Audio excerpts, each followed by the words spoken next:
No, getting ready to do an episode. Didn't have anything pulled open. And there's an E on that, of Avonlea. Accidentally spelled Avonlea wrong yesterday. Avonlean. That's what I did. Why is this not letting me rename it? There it is. Avonlea. There we go. Alright, open, and this should be 3. Okay, get our mic connected. Speakers is fine.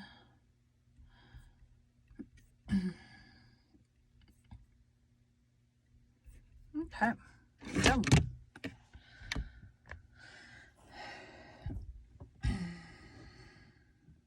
Here on my mic.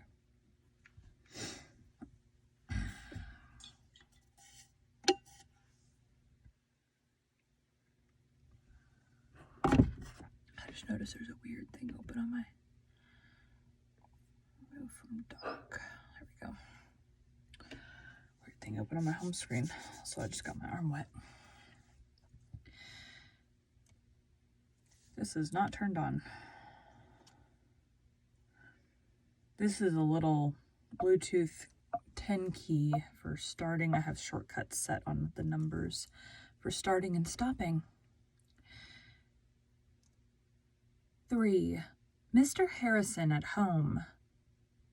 Mr. Harrison's house was an old-fashioned, low-eaved, whitewashed structure set against a thick spruce grove. Mr. Harrison himself was sitting on his vine-shaded veranda in his shirt sleeves, enjoying his evening pipe. When he realized who was coming up the path, he sprang suddenly to his feet, bolted into the house, and shut the door. This was merely the uncomfortable result of his surprise, mingled with a good deal of shame over his outburst of temper the day before, but it nearly swept the remnant of her courage from Anne's heart. If he's so cross now, what will he be when he hears what I've done? She reflected miserably as she rapped on the door. I don't have the character thing. Characters. And she's let it.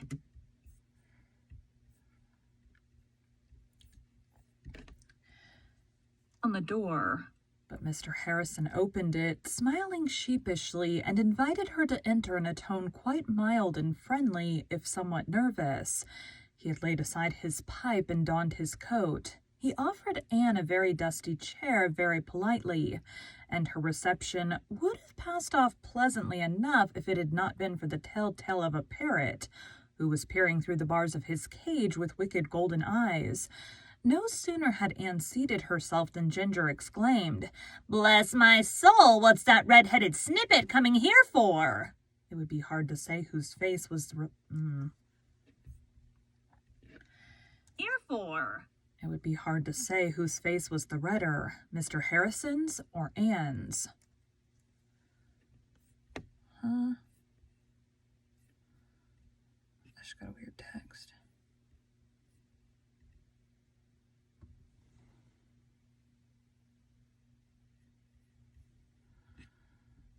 I can't see it.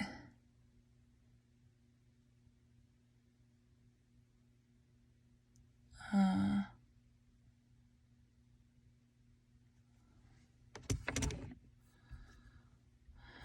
on, I gotta look at this real quick.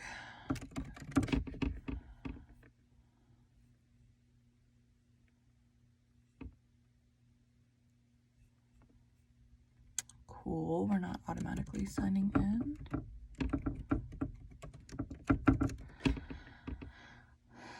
Check your password and try again.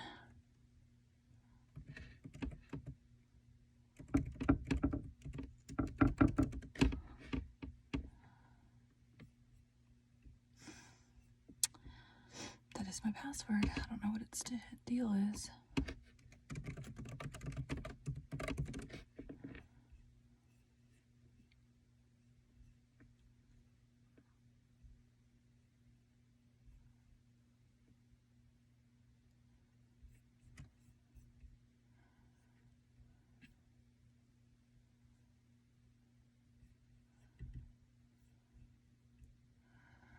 Sorry about this. Zoom in. Zoom out.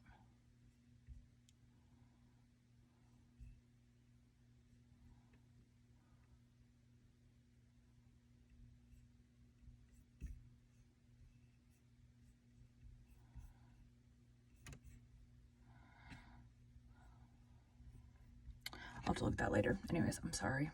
Okay. Bless my soul, what's that red-headed... Okay. Anne's. Oh yeah, what was Mr. Harrison's voice? Good question. Like I already listened to it. And she's let it. Kind of like the parrots. Oops. Anne's. Don't you mind that parrot, said Mr. Harrison, casting a furious glance at Ginger. He's always talking nonsense. I got him from my brother, who is a sailor. Sailors don't always use the choicest language, and parrots are very imitative birds. So I should think, said poor Anne, the remembrance of her errand quelling her resentment. She couldn't afford to snub Mr. Harrison under the circumstances. That was certain. When you had just sold a man's Jersey cow offhand without his knowledge or consent, you must not mind if his parrot repeated uncomplimentary things. Nevertheless, the red-headed snippet was not quite so meek as she might otherwise have been. I've come to confess something to you, Mr. Harrison, she said resolutely. It's about that Jersey cow. Bless my soul, exclaimed Mr. Harrison nervously. Has she gone and broken into my oats again? Well, never mind. Never mind if she has, it's no difference. None at all. I was too hasty yesterday, that's a fact. Never mind if she has. Oh, if it were only that, sighed Anne. But it's 10 times worse. I don't... Bless my soul, you don't mean to say she's gotten into my wheat? No, not the wheat, but then it's the cabbages. She's broken into my cabbages that I was raising for exhibition, hey? Exhibition, hey? It's not the cabbages, Mr. Harrison. I'll tell you everything. That is what I came for, but please don't interrupt me. It makes me so nervous. Just let me tell my story and don't say anything till I get through. And then no doubt you'll say plenty. Anne concluded, but in thought only. I won't say another word, said Mr. Harrison, and he didn't. But Ginger was not bound by any contract of silence and kept ejaculating, "Red-headed snippet!" at intervals until Anne felt quite wild. I swallowed weird. Wild. I shut my Jersey cow up in our pen yesterday. This morning I went to Carmody, and when I came back, I saw a Jersey cow in your oats. Diana and I chased her out, and you can't imagine what a hard time we had. I was so dreadfully wet and tired and vexed, and Mr. Shearer came by that very minute and offered to buy the cow. I sold her to him on the spot for $20. It was wrong of me. I should have waited and consulted Marilla, of course, but I'm dreadfully given to doing things without thinking. Everybody who knows me will tell you that. Mr. Shearer took the cow right away to ship her on the afternoon train. "Red-headed snippet," quoted Ginger in a tone of profound contempt. At this point, Mr. Harrison arose, and with an expression that would have struck terror into any bird but a parrot, carried Ginger's cage into an adjoining room and shut the door. Ginger shrieked, swore, and otherwise conducted himself in keeping with his reputation, but finding himself alone, relapsed into sulky silence. "Excuse me and go on," said Mr. Harrison, sitting down again. "My brother the sailor never taught that bird any manners." I went home, and after tea I went out to the milking pen. Mr. Harrison, Anne leaned forward, clasping her hands with her old childish gesture, while her big gray eyes gazed imploringly into Mr. Harrison's embarrassed face. I found my cow still shut up in the pen. It was your cow I sold to Mr. Shearer.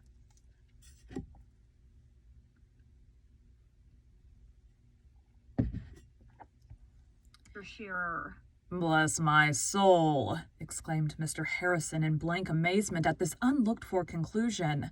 "What a very extraordinary thing." Oh, it isn't in the least extraordinary that I should be getting myself and other people into scrapes, said Anne mournfully. I'm noted for that. You might suppose I'd have grown out of it by this time. I'll be 17 next March. But it seems that I haven't. Mr. Harrison, is it too much to hope that you'll forgive me? I'm afraid it's too late to get your cow back, but here's the money for her. Or you can have mine in exchange if you'd rather. She's a very good cow, and I can't express how sorry I am for it all. Tut, tut, said Mr. Harrison briskly. Don't say another word about it, miss. It's of no consequence. No consequence whatever. Accidents will happen. I'm too hasty myself sometimes, miss. Far too hasty.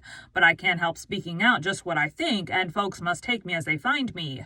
If that cow had been in my cabbages now... But never mind, she wasn't, so it's all right. I think I'd rather have your cow in exchange, since you want to be rid of her. Oh, thank you, Mr. Harrison. I'm so glad you're not vexed. I was afraid you would be. And I suppose you were scared to death to come here and tell me after the fuss I made yesterday, hey? But you mustn't mind me. I'm a terrible outspoken old fellow, that's all.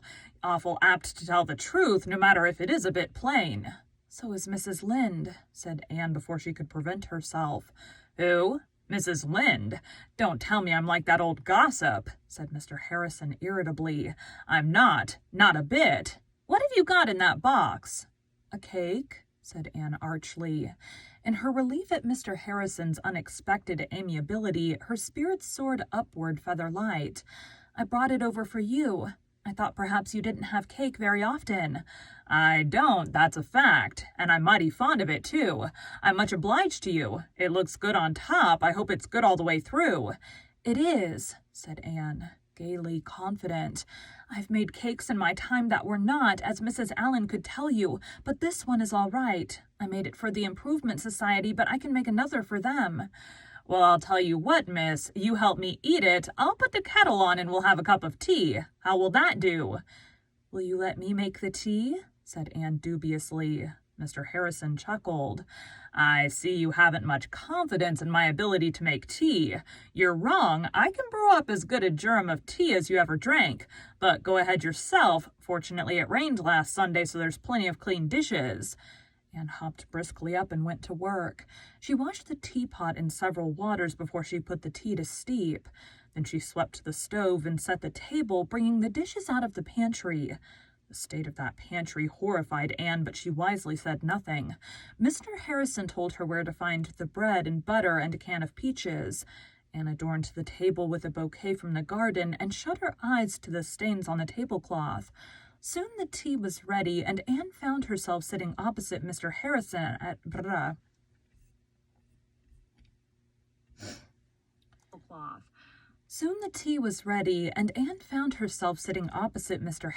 at his own table, pouring his tea for him, and chatting freely to him about her school and friends and plans. She could hardly believe the evidence of her senses. Mr. Harrison had brought Ginger back, averring that the poor bird would be lonesome, and Anne, feeling that she could forgive everybody and everything, offered him a walnut. But Ginger's feelings had been grievously hurt, and he rejected all overtures of friendship. He sat moodily on his perch and ruffled his feathers up until he looked like a mere ball of green and gold. "Why do you call him Ginger?" asked Anne, who liked appropriate names and thought Ginger accorded not at all with such gorgeous plumage. My stomach just made a noise. Plumage. My brother the sailor named him. Maybe it had some reference to his temper. I think a lot of that bird, though. You'd be surprised if you knew how much. He has his faults, of course. That bird has cost me a good deal one way and another. Some people object to his swearing habits, but he can't be broken of them. I've tried. Other people have tried. Some folks have prejudices against parrots. Silly, ain't it? I like them myself. Ginger's a lot of company to me. Nothing would induce me to give that bird up. Nothing in the world, miss. Mr. Harrison flung the last sentence at Anne as explosively as if he suspected her of some latent design of persuading him to give Ginger up. Anne, however, was beginning to like the queer, fussy, fidgety little man, and before the meal was over they were quite good friends. Mr. Harrison found out about the Improvement Society and was disposed to approve of it. That's right. Go ahead. There's lots of room for improvement in this settlement, and in the people, too. Oh, I don't know, flashed Anne. To herself, or to her particular cronies, she might admit that there were some small imperfections, easily removable in Avonlea and its inhabitants. But to hear a practical outsider like Mr. Harrison saying it was an entirely different thing. I think Avonlea is a lovely place, and the people in it are very nice, too. I guess you've got a spice of temper, commented Mr. Harrison, surveying the flushed cheeks and indignant eyes opposite him. It goes with hair like yours, I reckon. Avonlea is a pretty decent place, or I wouldn't have located here, but I suppose even you will admit that it has some faults. I like it all the better for them, said loyal Anne. I don't like places or people either that haven't... Anne. I don't like places or people either that haven't any faults. I think a truly perfect person would be very uninteresting. Mrs. Milton White says she never met a perfect person, but she's heard enough about one. Her husband's first wife. Don't you think it must be very uncomfortable to be married to a man whose first wife was perfect? It would be more uncomfortable to be married to the perfect wife, declared Mr. Harrison with a sudden and inexplicable warmth. When tea was over, Anne insisted on washing the dishes, although Mr. Harrison assured her that there were enough in the house to do for weeks yet. She would dearly have loved to sweep the floor also, but no broom was visible, and she did not like to ask where it was for fear there wasn't one at all. You might run across and talk to me once in a while, suggested Mr. Harrison when she was leaving. 'Tisn't far, and folks ought to be neighborly. I'm kind of interested in that society of yours. Seems to me there'll be some fun in it. Who are you going to tackle first? We're not going to meddle with people. It is only places we mean to improve, said Anne in a dignified tone. She rather suspected that Mr. Harrison was making fun of the project. When she had gone, Mr. Harrison watched her from the window, a lithe, girlish shape tripping light-heartedly across the fields in the sunset afterglow.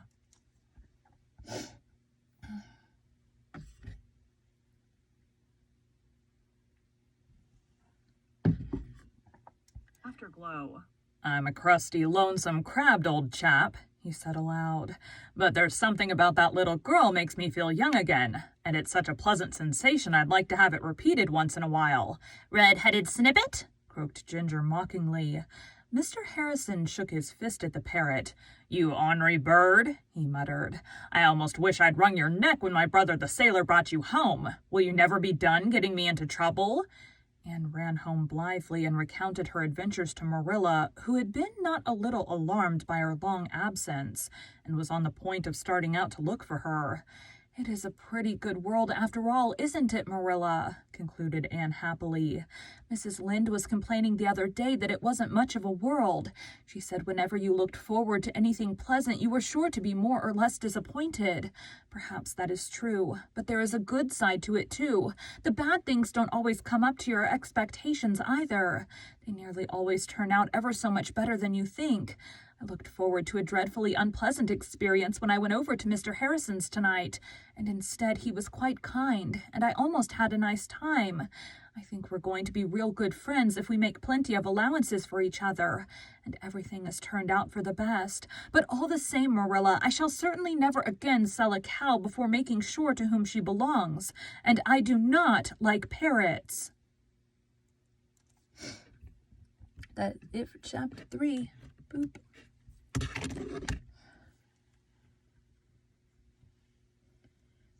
Ugh. Okay, thanks guys.